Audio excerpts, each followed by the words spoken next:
Good morning. Thanks for coming. This is one of our distinguished seminar series. And this is a joint seminar with the ML in Medicine seminar series. So the ML in Medicine seminar series is a series that Kehan has started. And now that he's here, he brought it to BU, and is a joint seminar series with the University of Pittsburgh and University of Florida and the University of Toronto. So I'll just introduce Kehan. Kehan is a new faculty in electrical and computer engineering that joined us recently, and he's going to introduce our distinguished speaker today. So it will be recorded. It will be available on the Hariri Institute YouTube channel after the seminar. So great to have you here, and Kehan will introduce you. Thank you very much, Yanis, for the introduction, and thank you, Fei, for accepting our invitation. It's my great pleasure to introduce Dr. Fei Wang. Dr. Fei Wang is Associate Professor in the Division of Health Informatics, Department of Population Health Science in Weill Cornell University of Cornell University. He's also founding director of WCM Institute of AI for Digital Health. His major research interest is in intersection of AI and digital health, and he has published more than 300 papers on top venues related on the same topic, on very top venues, conference and journals such as ICML, KDD, NEUROPS, CVPR, AAAI, IJCAI, Nature Medicine, JAMA International, Lancet, and so on and so forth. His research has been received more than 23,000 citations with amazing H index, and he has won more than 8 papers award nominations from top international conferences on data mining, medical informatics. His team won the championship of AACC result that about prediction of so it was in 2022, and NEUROPS Kaggle challenge on classification of clinically actionable genetic mutation in 2017, and Parkinson Progression Markers Initiative Data Challenge that is organized by Michael J. Fox Foundation in 2017. Dr. Wang is a recipient of NSF Career Award in 2018, as well as inaugural research leadership in IEEE International Conference on Health Informatics in 2019. Dr. Wang is also recipient of prestigious industry awards, such as Sanofi IDEA Award in 2021, Google Faculty Award in 2020, Amazon AWS Machine Learning Research Award in 2017, 19, and 22. Dr. Wang's research has been supported by a diverse set of agencies such as NSF, NIH, ONR, PCORI, MJFF, AHA, on and on. And Dr. Wang's is a past chair of Knowledge Discovery Data Mining Workshop Group in AMIA, and is also fellow of AMIA and fellow of AIDH and fellow of ACME and many other distinguished awards. It's an honor to have you here. The floor is yours. Thank you, Kehan, for the great introduction, and thanks for the invitation. And it's my great pleasure to have the opportunity of presenting here. And I think I have a fairly broad title. It's also related to my new institute, but I want people to have a relatively holistic overview on the research portfolio in my group and now my institute, so that later on, ideally, we can explore some collaboration opportunities. First, a little bit about myself. So just to let you know, I got my training from hardcore machine learning, nothing to do with medicine at all. And I began to touch medicine since 2010 when I joined IBM TJ Watson, where I was one of the founding members of their first healthcare analytics research group. And then I joined Cornell since 2015 until now, and I founded this new institute of Weill Cornell Medicine Institute of AI for Digital Health, launched January this year. So that's kind of like my background. And I don't think I need to spend too much time introducing this. Everybody's talking about AI, and now everybody is talking about ChatGPT and GPT-4, and everybody is an expert on AI. So, but it's just some a general picture showing you AI and also the different paradigms of AI, and we know like the reinforcement learning is kind of like the backbone of the success of ChatGPT. Of course, reinforcement learning with human feedback, but you're going to see more like the of my research on the supervised, more conventional supervised and unsupervised learning part. And digital health, I think when people talk about digital health, I think most of the people are going to have the impression it's going to have something to do with your mobile phones or with whatever your like Apple Watch, those wearable sensors. But actually, it's broader than that. It's I mean, if you check on Wiki, it is really related to essentially everything that is digitized and you can leverage to improve community and individualized health. And certainly, it's going to involve a lots of different kinds of data, and certainly it's going to involve different types of tools that you can mine from those different types of data, and more importantly, how can you integrate those insights from those different types of data to come up with some insights that can help individualize health and improve care. So that's kind of like what is digital health and why we need these more advanced technologies to like help with digital health. And I think I'm going to use COVID as the main case study example on the line of research happening in my lab in the past like 4, 5, 6 years. But you will see we do more, much more than just the COVID. It's just because my team has been heavily involved in COVID research since the beginning of the first wave in March, April 2020 until now. We study. I lead one. I lead the machine learning related efforts in the big NIH Recover EHR initiative. So you're going to see some of our work along this line. So first, I want to see at the beginning, you're going to see various kinds of examples. I try to show you like different types of machine learning models used in different scenarios of medicine and why all of them are important. Okay, so the first example I want to show you is of course a risk prediction or predictive modeling, and I didn't say that my experience in the past 12 years has been mostly or heavily on focusing on clinical data or electronic health records, but I also work with other type of data in recent 4 or 5 years. You're going to see that later on. So this is one early paper. We collaborate with our Department of Laboratory Medicine and Pathology. So this is at the beginning of COVID, like March, April 2020. So we are at New York City. That's the epicenter. So the hospital are suffering from a lot of stress, not just the expertise, but also the resources and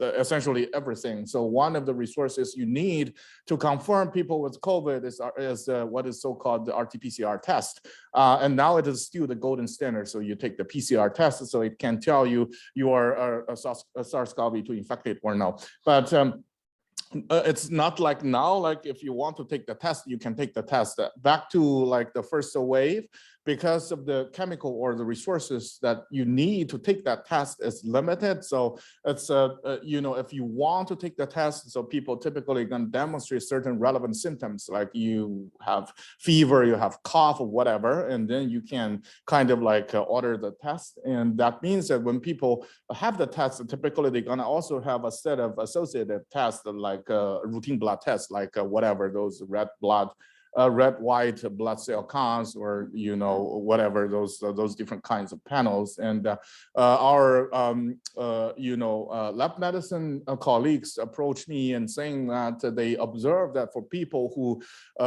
finally turns out to be COVID positive, they're going to demonstrate some abnormalities in their routine blood test. So why that is important is because number one, this RT-PCR test now is much improved, but at that time, so the turnaround time, so after you got the test, it takes 1 to 2 days for you to get the actual result. But for the routine blood test, it's much faster. It's in the matter of minutes or hours. That's number one. And number two is, as I said, it's taking the PCR test, it takes some resources. It's not like every place you have that resource to take large scale PCR tests. That's number two. And number three, so there are some articles at that time and later on so published, so people raise concerns that the PCR test can have a potentially high false negative rate.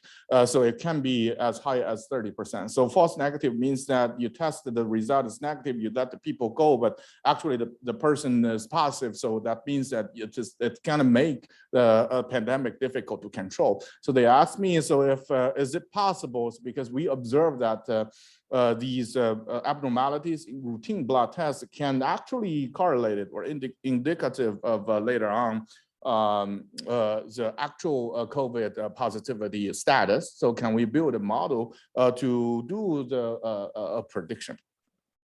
So this is kind of our pipeline. So it's nothing fancy. So it's really, we look at for a patient who ordered the PCR test, we look at 2 days before within this time period. So all the regular routine blood tests the patient have, and then we collect all of them and form a routine blood test profile to categorize the patient. And then we do a regression, a classification to their final outcome, if it is a positive or negative. And we didn't use a complicated model. In this case, we tested like a simple linear model or tree-based model like random forest and gradient boosting. And it's, in this case, the gradient boosting and the random forest, in terms of the classification performance, it is pretty good. So if you look at the AUC, so it seems that it is feasible. And then we also tested as a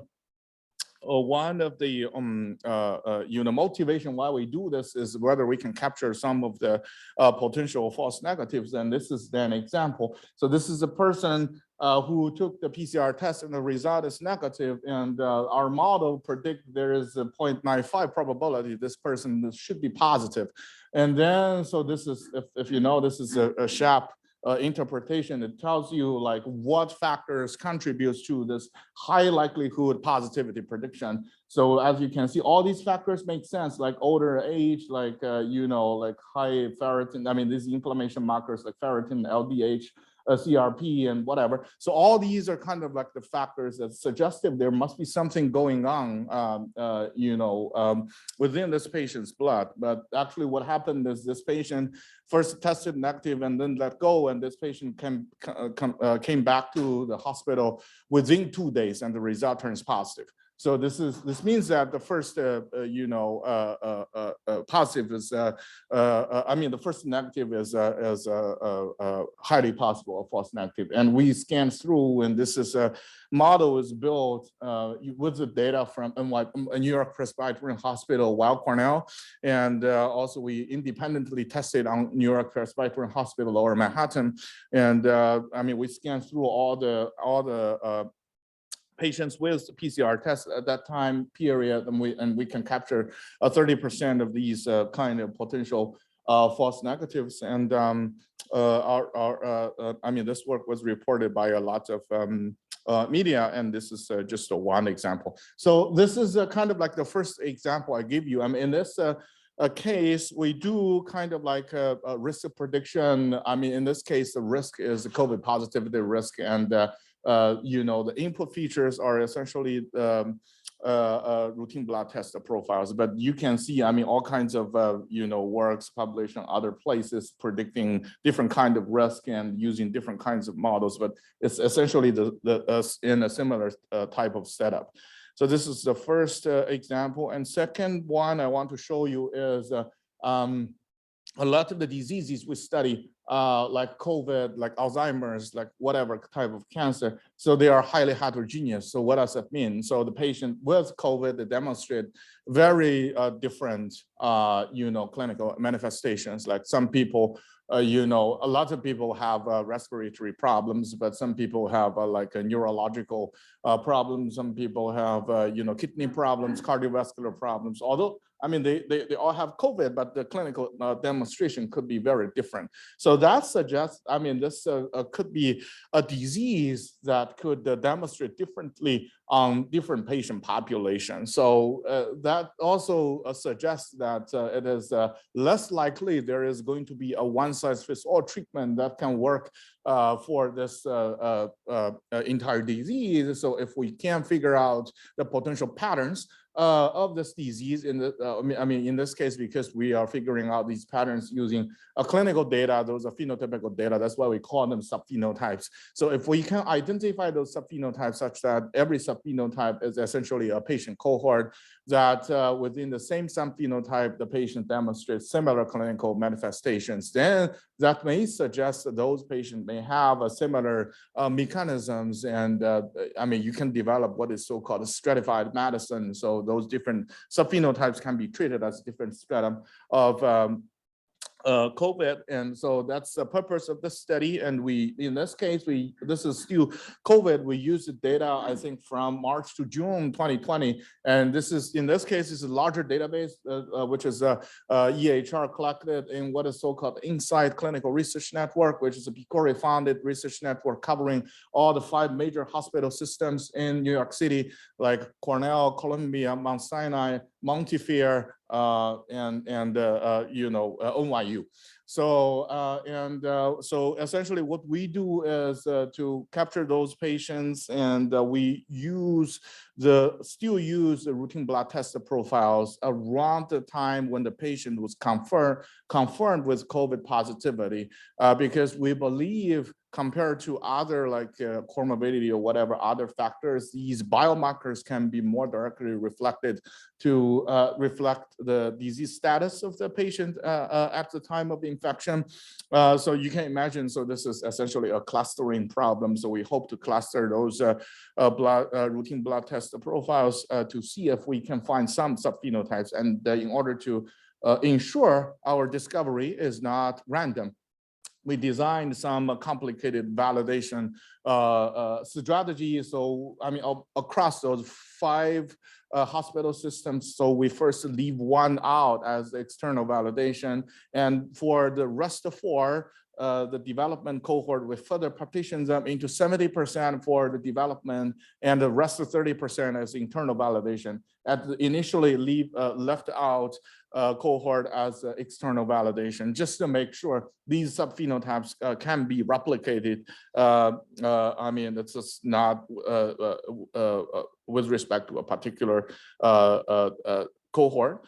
And these are kind of like the subphenotypes characterized by the abnormalities of those different routine blood test profiles. I'm sorry, for the small font, but essentially, this chart diagram shows you is if there is a belt link a particular subphenotype with a particular section of those biomarker. So that suggests that a certain portion of patients within that subphenotype has abnormal values of that, like, let's say the inflammation. That means that that portion of patient have abnormal inflammation marker values in their profile. So then you can see like the subphenotype 1, that blue one, it's whatever those belts, that's pretty thin. So which means that there are not too many patients in that subphenotype with abnormal lab test value. So that's a mild subphenotype. And subphenotype 4, as you can see, it's a pretty thick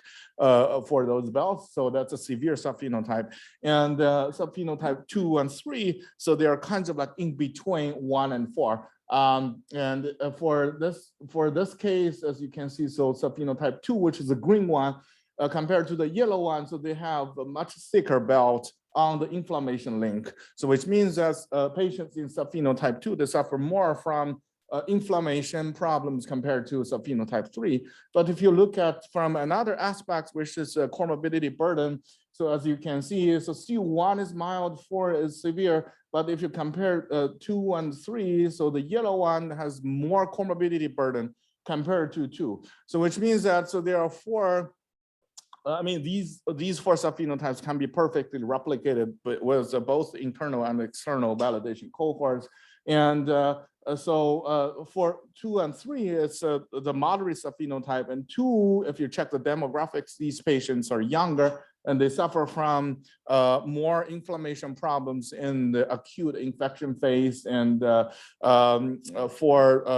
less comorbidity burden. But for 3, these older patients, they suffer from more comorbidity burden, but less inflammation problems in the acute infection period. So this is an example showing you like we can do this subphenotyping to identify clinically more coherent or homogeneous groups, so that these you may, from a decision maker perspective for patients within different groups, you may consider different intervention strategies or patient management plans. So this is from machine learning perspective, this is a clustering problem. We did nothing fancy. We use a hierarchical clustering, and in order to guarantee these phenotypes are not like sensitive to a particular clustering algorithm. So we also tested the reproducibility under Gaussian mixture model, and the results are pretty consistent. So this is a second example. And the third one is actually still a subphenotype work, but in this case, we focus on another problem. So I mean, because it's a subphenotype, so you can think we still try to figure out the patterns. But in this case, because at that time, the first wave of COVID, lots of people, lots of patients, got hospitalized after they got COVID infection, and lots of people got into critical care, and lots of people got mechanically ventilated, and some people got recovered, and some people got prolonged intubation, and some people got died. I mean, people are not clear about what made that difference. So if they can know, like, if there is certain patterns that people gonna, they can know beforehand that the people can recover, or whether people gonna have more severe outcomes, then they can have better plans. So this is kind of like we are trying to figure out gradually over time. So after the patient got mechanically ventilated, so is there any progression patterns of those patients? So to characterize those progression, we use the sequential organ dysfunction assessment scores, or the SOFA score. So it is a composite score with the 6 subscores characterizing the dysfunction of different organ systems, including like neurological, like cardiovascular, kidney, respiratory, and 2 others. And there is a score from 0 to 4 for each subscore. So total SOFA is kind of like 0 to 24. You just add up them together, and the higher the score, the more severe the organ dysfunction. So we just look at for the patients who got mechanically ventilated from the time they got intubation until some endpoint. Could be the patient died, could be the patient got extubated. So like what is how the trend of their SOFA score is looking like. So we essentially did a trajectory clustering, and we look at on a day-to-day basis their SOFA score, and see if there is any trend patterns of these patients to understand their disease progression patterns. So it turns out it's going to be much more complicated than we imagined. So initially we kind of here we just show the first 7 days after they got mechanically ventilated, those curves, and the curves on the background. The dashed curves on the background are the individual curves, and the solid curves are kind of like the average curves. And you see 3 figures. Is because initially we try to just to combine all of the patients together into a unified cohort, and then we do clustering and see if we can find some coherent clusters. The patient within the same cluster can have similar trends, but it turns out we cannot find anything, because as you can see, these curves are pretty chaotic. So what we do is, instead of directly combine them all together, we first stratify them at the baseline according to the SOFA score at the time when they got mechanically ventilated. And that's how we got this like a mild, intermediate, and a severe stratum. That's actually some cutoffs of the SOFA score at baseline. And then within each stratum, we further do trajectory clustering using something called dynamic time warping, which is a pretty popular and widely applied technique to measure the similarity between pairwise longitudinal curves. And then we do hierarchical clustering on top of the DTW distance. And so we essentially identify two types of trends for each of the stratum. So one is recovering, which is the blue one. You see a decreasing trend of the SOFA score over time. Another is the red, which is a worsening. And this is kind of like on the NYP, Weill Cornell data set, and this is a validation on the NYP Lower Manhattan data set. You see, like on the mild stratum, the curves are pretty shaky. It is because the sample size is really small.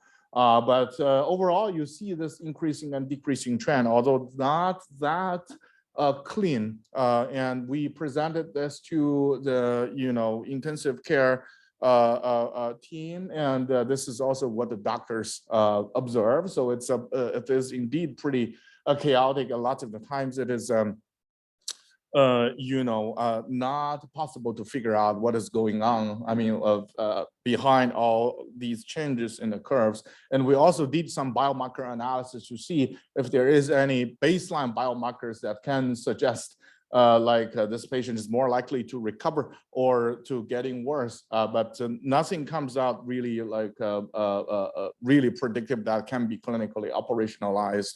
But this is just another efforts I want to show you, like this trajectory subphenotyping is also another important topic that we encountered in a lot of different scenarios.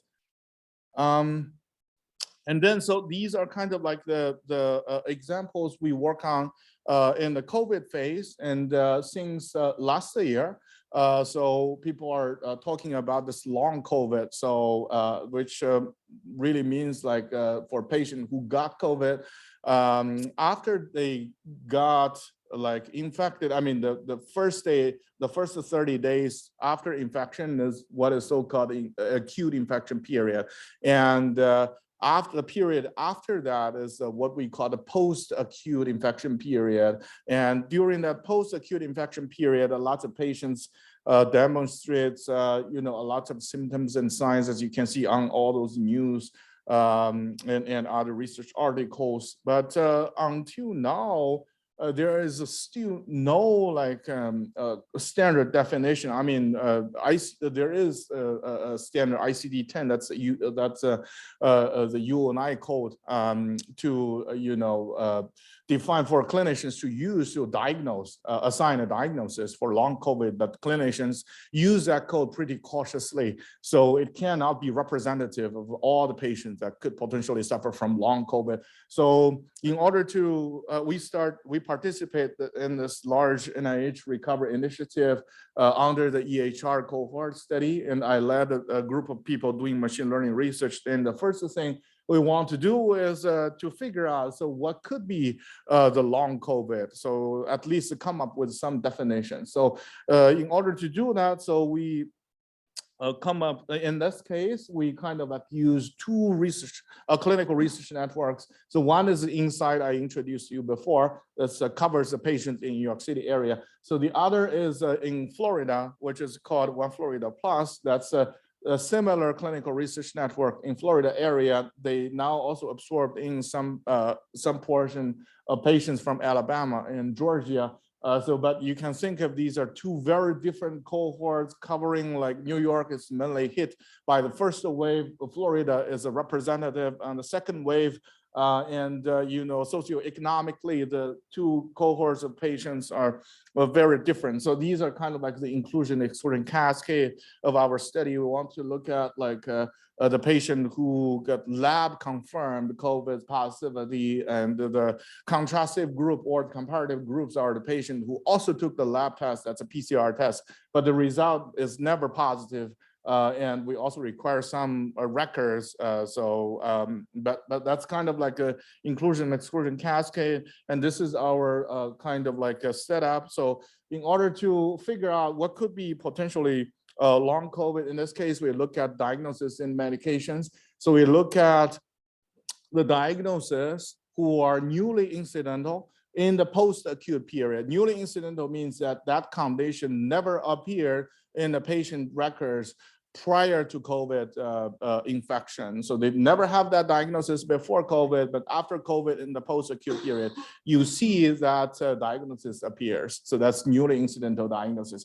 And we also need to make sure that diagnosis, if it is considered as long COVID, so they should have a much higher hazard or probability to happen in COVID positive patient compared to the negative patients, because negative patients, I mean, if you align with a COVID test, the PCR test time point, so they can also have some new diagnosis in the post-acute period. We want to make sure these diagnoses, they show significantly higher hazard or burden in the post-acute period for COVID positive patient compared to negative patient. That's how these causal inference type of concept will came into play. We have to appropriately balance out all the potential confounding factors, including the demographics, the past comorbidities, the severity of the acute infections, and even some of the drug use. So we have a high dimensional hypothetical confounder vector, and we use a propensity score, inverse propensity score weighting mechanism when we calculate the hazard of these newly incidental diagnoses, and then we picked out the ones that satisfy our criteria I just mentioned. And these are kind of like the representative diagnosis on the left and medications on the right, which showing significantly higher hazard for COVID positive patients compared to negative patients in the post-acute period. You see those conditions cover a wide range of organ systems, from neurological to skin to respiratory, cardiovascular, endocrine, and so on and so forth. And those these are the adjusted hazard ratios, and larger than 1 means they have higher hazard in the COVID positive patients. And this guy, you see it is kind of like out of the range. It is really large. It is because that's a UNI code. I told you people use to diagnose long COVID. So presumably they should be only assigned to patients with positive COVID. So that's why its hazard is really large. But overall, I mean, you see a lot of these conditions in other reports and other studies as well. We just validated them, and these conditions, we also observe a lot of them in the Florida cohort as well. So this is kind of like different than the previous studies where we don't, I mean, prediction and the subphenotype may not be enough because we need, there are lots of potential confounders. You may want to first consider balance before you want to draw some conclusions, and this causal inference plays an important role in a lot of biomedical studies as well. The next example I want to show you is like we want to figure out the subphenotypes of long COVID. So maybe from the previous example, we figured out there is a long list of conditions and medications that are could be potentially considered as COVID, long COVID. And there are also other studies, showing similar results. But before our study, this study, so it is not clear, like if those conditions, they appear individually and independently, like one by one or randomly, or some of the codes tends to co-appear together.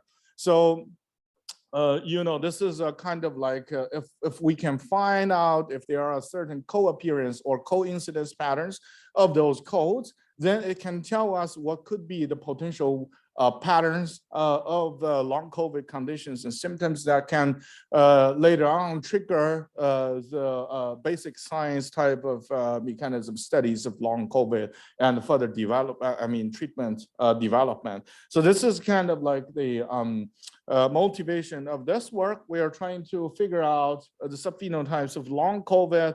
And in this case, because we have a high dimensional vector for every patient's, you can just think of all the diagnoses and for every patient, we just look at if certain diagnoses appear and incident in the post-acute period or no. So every patient is represented as a high dimensional sparse binary vector. And we want to figure out if those ones, they have certain patterns, and the sum of the ones, if one appear, the other should also appear. That's a co-occurrence pattern. So this is very similar to if you do text analysis. It's kind of like we want to figure out the topics in documents by looking at the co-occurrence patterns of the words. So here, every patient's records is kind of like a document, and every diagnosis is kind of like a word. So we use a topic modeling to do dimensionality reduction to map them into 10 representative topics, and then do clustering on top of the topic induced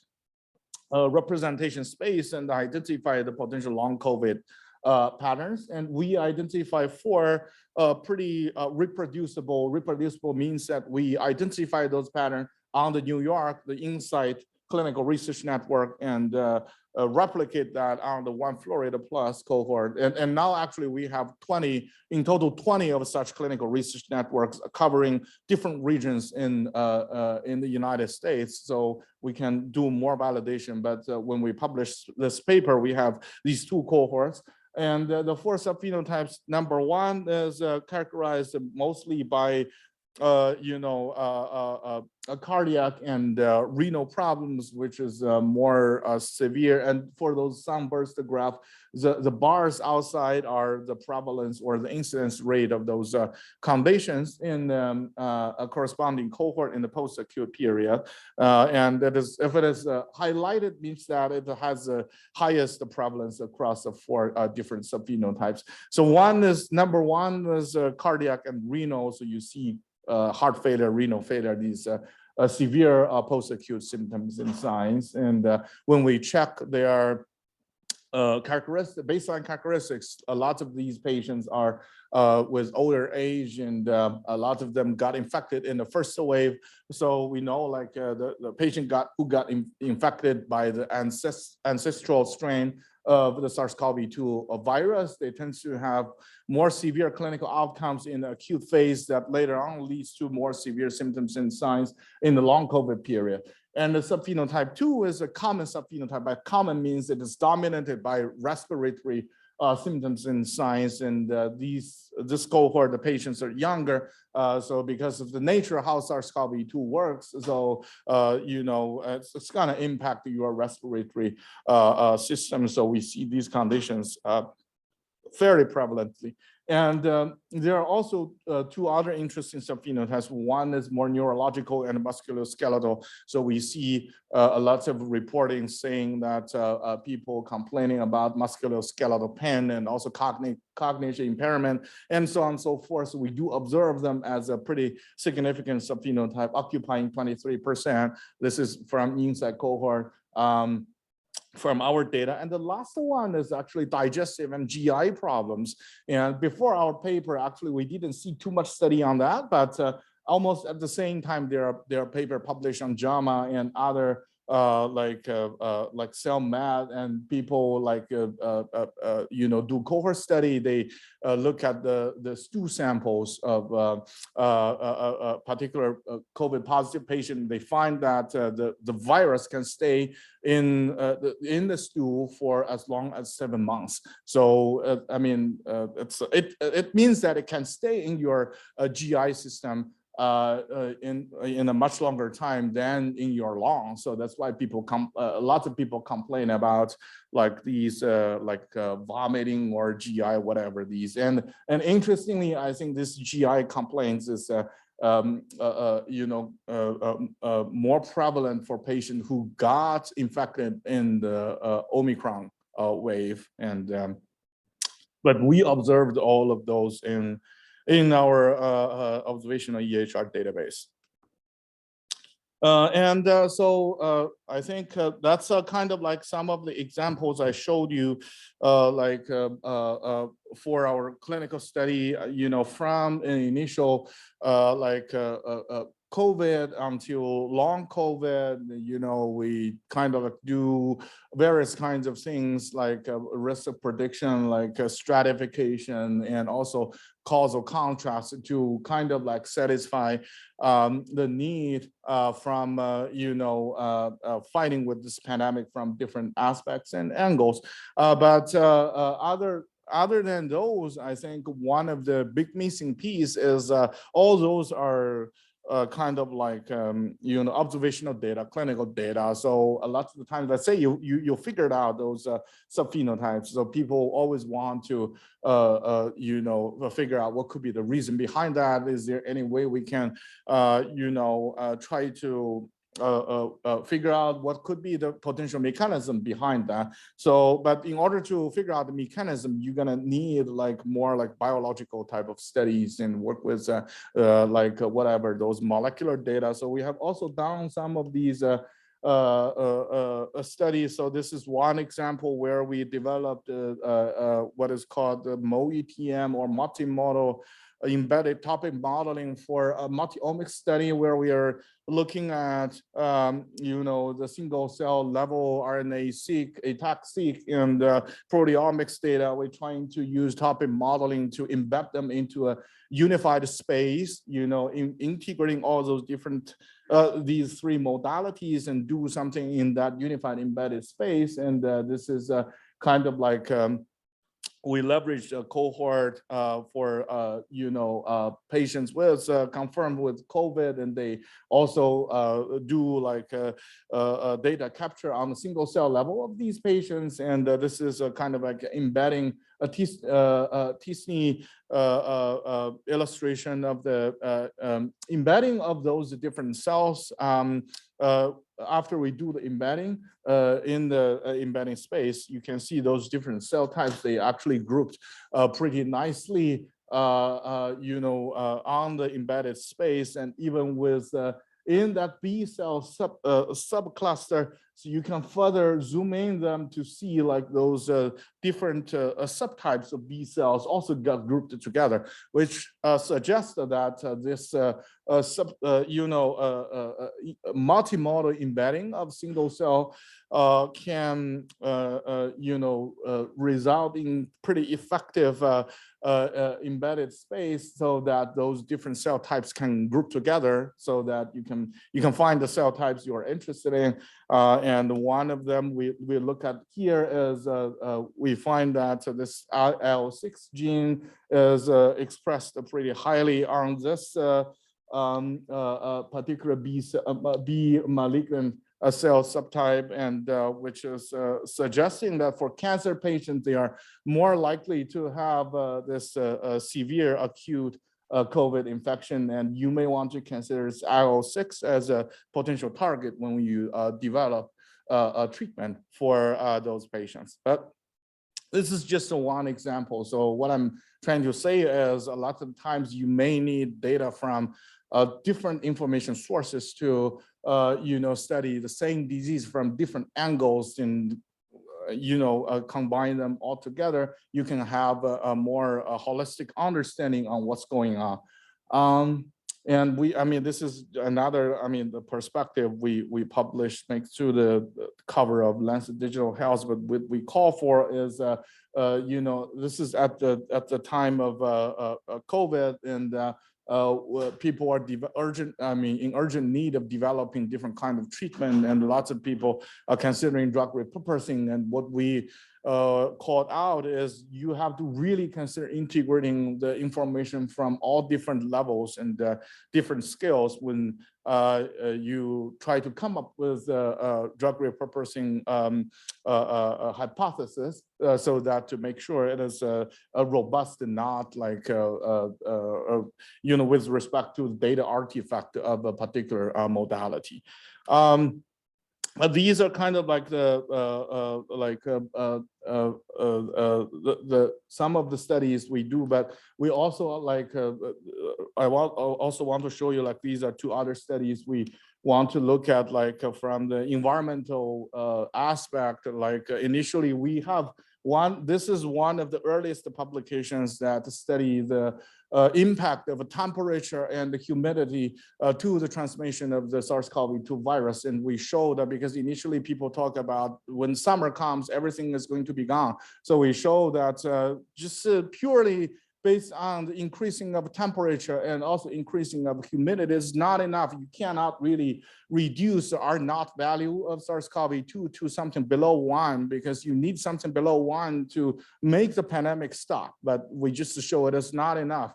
And this is another recent study. We show that you know, these environmental factors can also impact the heterogeneous symptoms and signs of long COVID as well.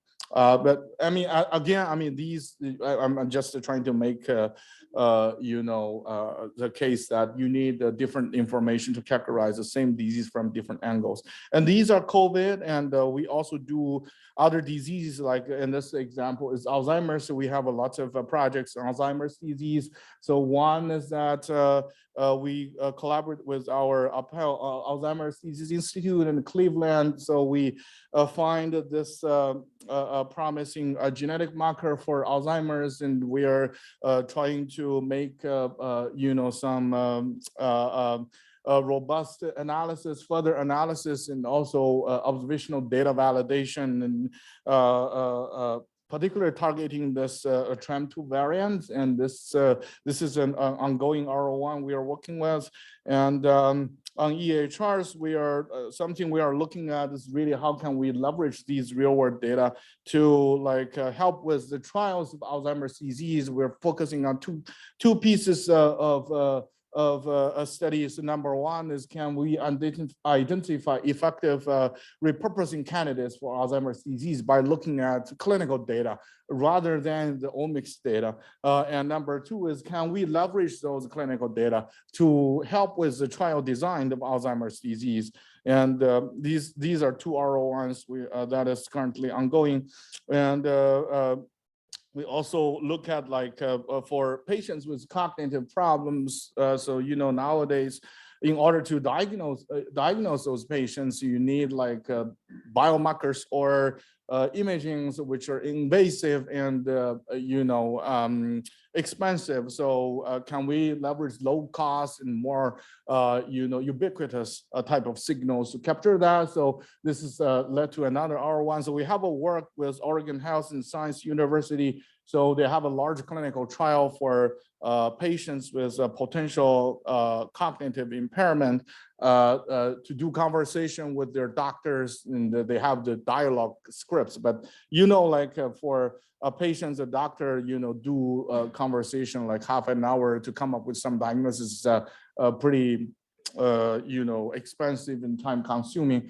So in order to make it scalable, so we made a chatbot by which is trained, you know, of course, with reinforcement learning based on their scripts. This is way before ChatGPT. But we are trying to say, so these language markers should be some low-cost markers that we can consider to early screen if a patient is having a mild cognitive impairment.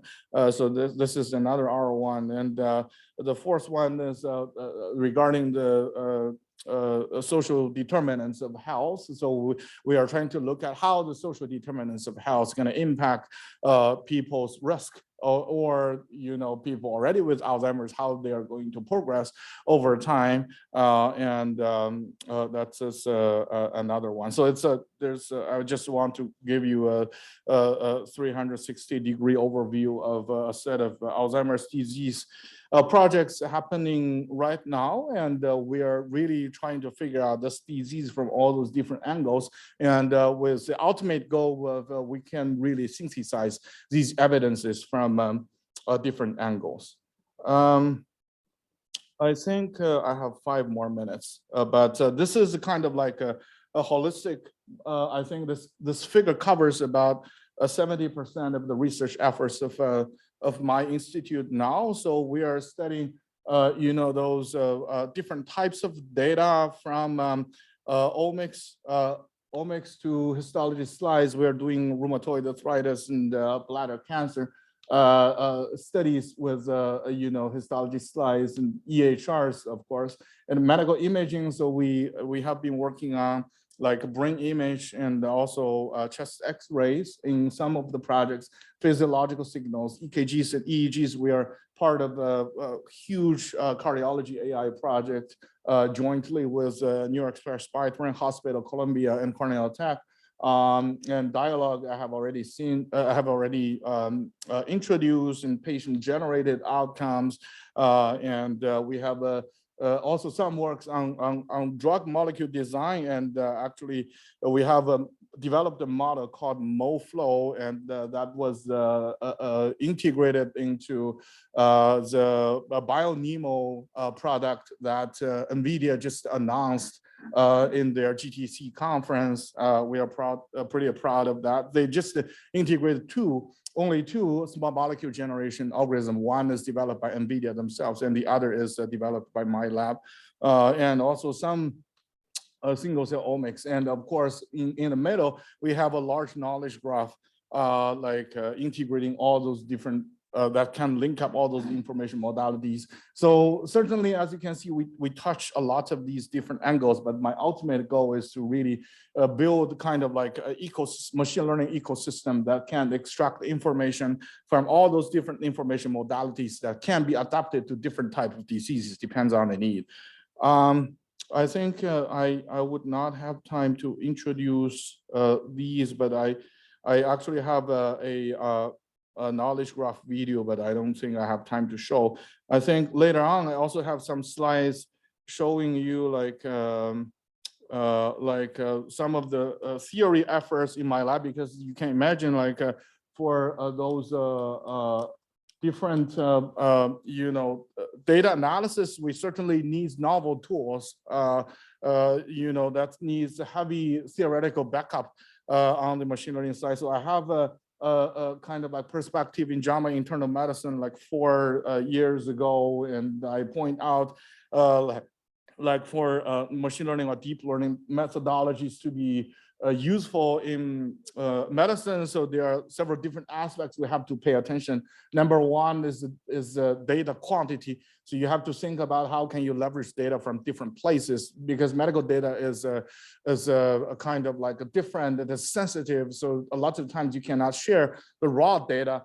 So that's, the concept of federated learning now becomes pretty popular. And also this is a bias. People, you have different cohorts focusing on different populations. So your algorithm may have bias. So how to be aware of that, alleviate that, and also interpretation, that's important. And also a model security, people haven't talked too much about that, but I bet you're gonna see them soon, because with huge models like ChatGPT 175 billion, I forgot what is the size of GPT-4. So with these models, you can almost do reverse engineering to recover the raw data from the output. So in this case, so how can you think about the security on the model side rather than just on the data set side? And So I have some slides to show that, but I'm going to skip that. This is just some theoretical work we published on those machine learning venues. But overall, I think the point I want to make, as my title suggests, is so I borrowed the kind of like the idea of software, full stack software engineering. So where you need to really know both the front end coding and also the back end coding, and I think same thing here. So a lot of people ask like, what should be like with this GPT-4? So what could be, you know, the future of AI in medicine? I think we should really be aware of those information like or insights content in all those different data modalities, and try to think of in a holistic way, not just focusing on particular data modality. And you know, also all those national initiatives, like all of us, like eMERGE, I mean, they're going towards this way, you know, capturing the data from all different angles over the time. I firmly believe, like with this holistic view, it's going to be the future of data science in medicine. And I think this is my last slide. I want to acknowledge my founders and also my lab members, and thank you.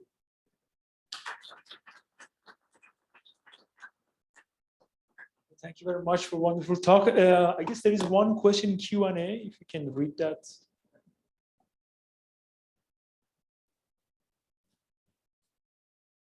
Do you have any thoughts on AI research to be available to patients to do their own research to see what new research they may want to alert their doctors, and how to think about the combined results of the test and suggest more tests that may add significant decision factors?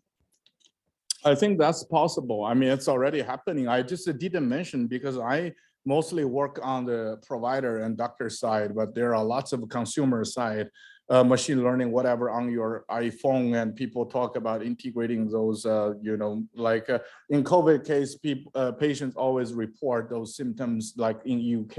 And I mean, patients already is playing a role, and in the future, it's like, you know, it's very possible that the patient informs their doctors, be aware of these new technologies. And it's a, yeah, I think it's a good consideration. So in one of the topics that you mentioned, you were looking at SOFA, yeah, and you are looking at the evolution of SOFA, yeah, of the patient over time, yeah, in the hospital. So two related questions. One is why SOFA? So we have seen in some work that we have done that is not very yeah, predictive of what is going to happen, and potentially looking at the combination of vital signs and the evolution of the vital signs may give you more information and be more predictive about future outcomes. yeah. And then the related question is the right way to understand the evolution looking at these curves, or maybe one could possibly think of a model that captures this dynamic evolution, some deep learning type of model, LSTM type, or other models that do capture time series evolution? A great question. First the question. So let's talk. I think that's something we're interested in, because I mean, that is with my good friend who is an intensivist working in ICU. So he also mentioned to me, so in the intensive care ward, so people are becoming susceptible about SOFA curves, and people are actively exploring other biomarkers for sepsis. The reason why we use SOFA is because it is widely accepted, and now it's a kind of like people all use that. But certainly, I understand what you talk about. We should explore novel biomarkers. That's number one. Number two, about the progression. So for that, for that work, we just use dynamic time warping because it is off the shelf. We don't need to train, because as you can see, we just have 100 patients. But we do this work I showed here is another thing, another work we try to develop the progression patterns for Parkinson's. We use LSTM, but one thing is we have to consider like I'm thinking of sometimes maybe if you can't figure out the mechanism, like the generative models, you know, like a kind of like a physical model. If you can figure out partially the mechanism, I think that would be the best. I mean, I wouldn't suggest purely trust LSTM because it can easily overfit your data. You know, these data are all highly heterogeneous. I mean, just purely based on the data-driven model, especially when it comes complicated, it can easily overfit. So I think I completely agree with you, but I'm thinking of a semi-parametric way, like part mechanics model, part like these complicated deep learning model would work the best.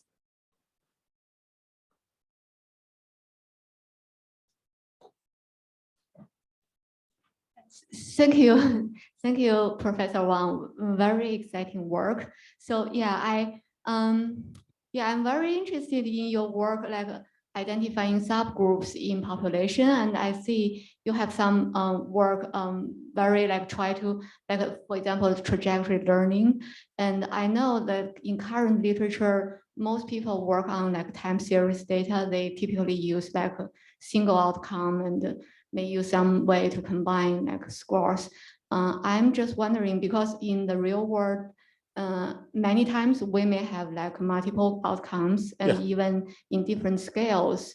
And also, and many times the time series is not like as regular, like you can just measure things like regularly. So we have lots of missing data and lots of like complexity. So I'm just wondering, I think this could be a very a field like need lots of research in machine learning and AI, and just wonder if you have any like advice or like insights about like future direction in this type of work. No, that's I think it relates to Yannis' question. I think that's a very important topic for sure. And actually in this work we are clustering like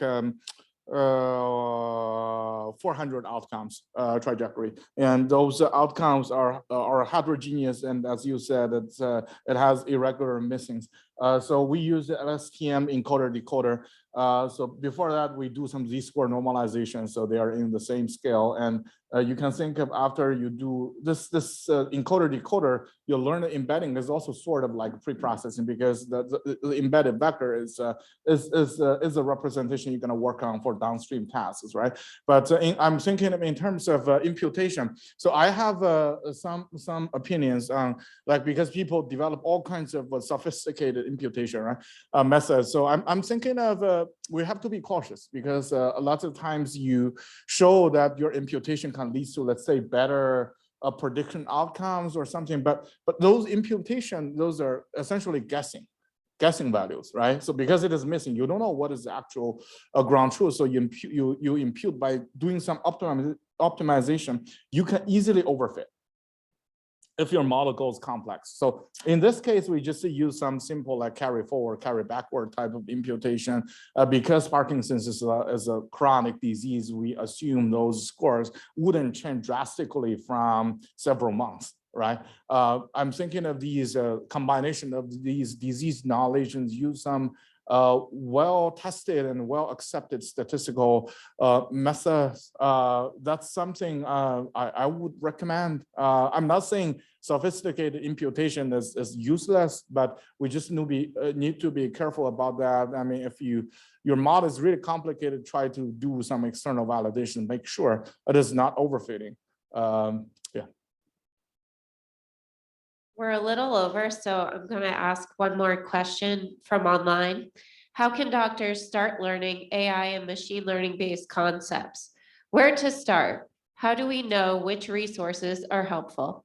Yeah, I think number one, I think for example, for me, I teach a course in the medical school. A lot of my students are doctors, and I believe this is also a practice for a lot of the medical schools. They start to have these AI data science or whatever. I mean, in the past, they always have biostats course, but now especially with ChatGPT, so a lot of medical schools have these courses for, clinicians, non-technical people to learn. And also there are lots of online resources. And also I bet you know, for different clinicians with different specialties, you're gonna have your own need.